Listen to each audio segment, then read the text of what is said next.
I'll demonstrate it with a normal SSK first, and then how to undo an SSK if you slip one as if to knit and one as if to purl. So an SSK is slip to knit through the back loops of both. Don't go through the front like this, go through the back. So from left to right, so it should look like this.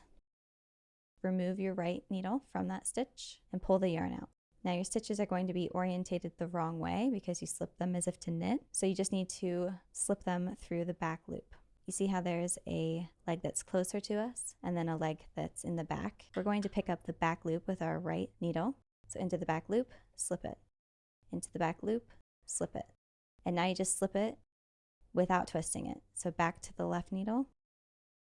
And now those are ready to work normally. They're correctly orientated. If you work in SSK where you slip the first as if to knit and then slip the second as if to purl, I'll show you how to fix that. So we need to do the same thing where we go into the back loops of both.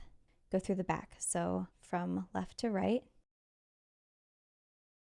And then you can remove your right needle and pull the yarn out. And now because we slipped one as if to purl, this one over here, that one is correctly orientated, but this one we slipped as if to knit, so it's twisted. So we need to do the same thing where we go into this back loop here and pick it up.